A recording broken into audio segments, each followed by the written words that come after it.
Good morning बच्चों।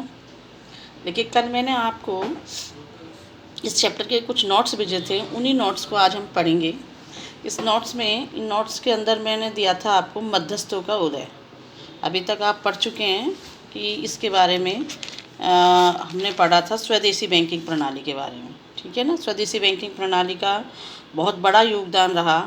सेठ साहूकारों को उन्होंने ऋण दिया और उस ऋण के माध्यम से विदेशी व्यापार में वृद्धि हुई थी। इनके द्वारा भी और स्वयं के द्वारा भी बैंकिंग प्रणाली ने स्वयं भी उधार का कार्य किया और सेठ साहूकारों से के साथ मिलकर भी उधार दिलवा कर के भी विदेशी व्यापार और स्वदेशी व्यापार में महत्वपूर्ण भूमिका निर्वाह की थी।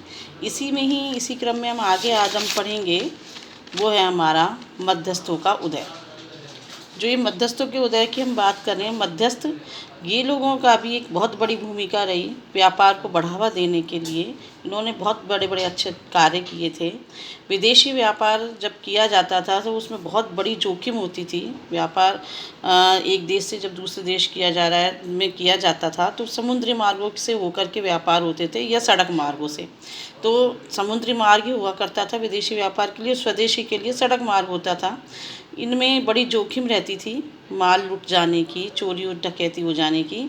तो विदेशी व्यापार में जो जोखिमें थी उनकी जिम्मेदारी और निर्माताओं को वित्त की सुरक्षा प्रदान करने का जो कार्य था वो जो है मध्यस्थों के द्वारा किया जाता था। इससे इनको बहुत सुरक्षा भी मिली और साथ में व्यापार को बढ़ावा भी मिला।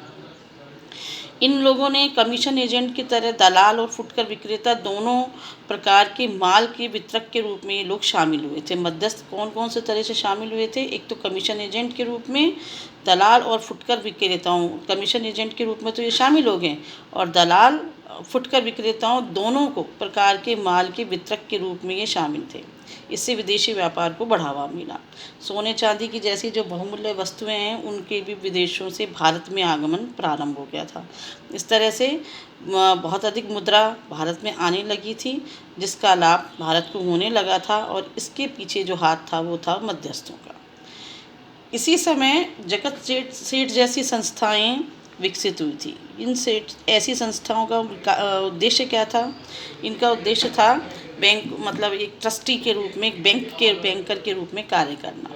इन संस्थाओं का मुगल काल पर भी बहुत प्रभाव रहा और ईस्ट इंडिया के दिनों में भी इनका प्रभाव रहा। इन्होंने यहाँ पर दो प्रकार से कार्य किया, एक तो न्यासी के रूप में, एक अक्षय निधि के रूप में अपना कार्य करना इन्होंने प्रारंभ कर दिया था।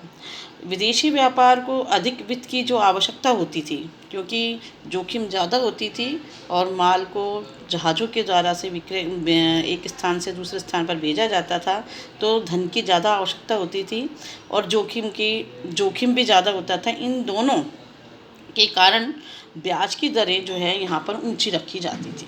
मतलब दो यहाँ पर महत्वपूर्ण बातें रही।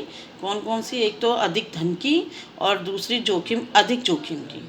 इसके कारण से ब्याज की दरें ज़्यादा ऊंची रखी जाती थी और उधार आसानी से इनको उपलब्ध हो जाया करता था। देखो, हमने स्वदेशी बैंकिंग पढ़ी, उनके माध्यम से फिर ये संस्थाएं आई, इनके माध्यम से व्यापार को बढ़ावा मिलता रहा। इसीलिए इसी समय उधार के सौदों का भी प्रारंभ हुआ। ऋण और अग्रिम दिए जाने लगे। अग्रिम का मतलब है काम होने से पहले पैसा उपलब्ध हो जाना, ये अग्रिम की बात है। मैंने कहीं उधार माल खरीदना है मेरे को, तो माल खरीदने से पहले ही माल को कोई मेरे को सौंपे उससे पहले मैंने क्या किया, उसको अग्रिम प्रदान कर दिया, एडवांस पैसा दे दिया। तो वो एडवांस भी क्या करता था, लोगों को यानी विक्रेताओं को या निर्माताओं को सहायता प्रदान करने का कार्य करता था। तो ऋण तो मिलता ही मिलता, अग्रिम की उपलब्धता से भी व्यापार में संतुलन प्रारंभ हुआ। और अनुकूल संतुलन का अभिप्राय ये होता है बच्चों, यहाँ पर जो मैंने शब्द लिखा है अनुकूल संतुलन, इसका अभिप्राय ये है कि निर्यात अधिक और आयात कम। निर्यात अधिक होंगे तो जो धन है, विदेशी मुद्रा है, वो भारत में ज़्यादा आएगी, और आयात कम होंगे तो भारत की जो मुद्रा है वो विदेशों में कम मात्रा में जाएंगी। इस तरह से हमेशा लाभ का मतलब इसमें सौदा बना रहा उस समय प्राचीन काल में। तो अनुकूल व्यापार रहा।